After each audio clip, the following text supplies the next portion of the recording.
You open your phone. 90,000 shows are waiting. 20 minutes later, you're still scrolling, and you haven't picked a single one. You walk into the grocery store for cereal. There are 200 boxes on the shelf. You leave with the same box you always buy. We call this freedom, more options, more power, more control over our own lives than any generation before us. But, somewhere, in the woods outside a small town, there's a raccoon who could tell you a different story.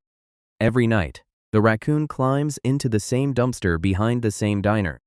And every night, there's more food than he could ever eat. Options everywhere.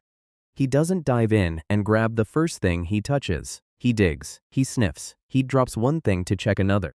10 minutes pass, 15. By the time he finally settles on the fries, cold, soggy, not even his favorite, a bigger raccoon shows up and chases him off empty-handed. He had more choices than any raccoon needs.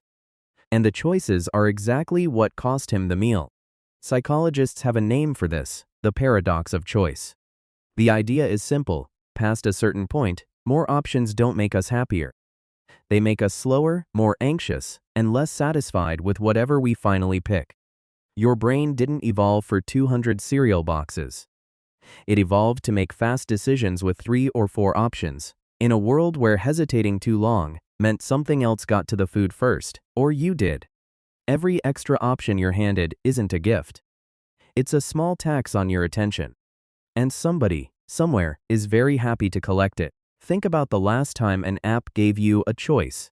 A streaming platform didn't actually show you 90,000 shows. It built a row of 20 it predicted you'd click, and called that row For You. A food delivery app didn't show you every restaurant in the city. It showed you the dozen, paying for the top slots. You still felt like you were choosing. You browsed, you compared, you picked. But the real decision which options you'd even see was made for you by someone who profits from what you pick next. This is the illusion.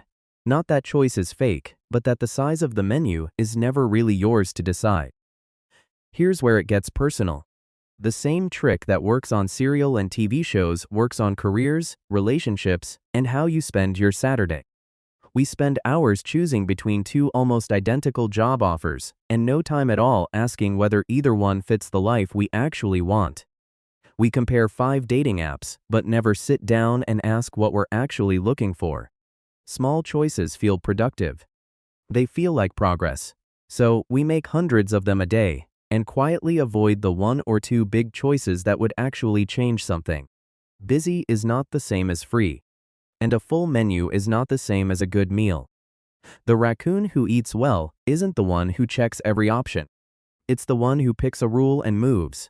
First food that smells fresh, no more than 2 minutes deciding, done. You can do the same thing. Set the rule before you're standing in front of the choices. Decide in advance what actually matters to you, and let everything that doesn't match get ignored automatically, instead of relitigated every single time. Freedom was never about having more doors in front of you. It's about knowing, before you even walk into the room, which one you're heading for. So next time you're frozen in front of 100 options, remember the raccoon in the dumpster.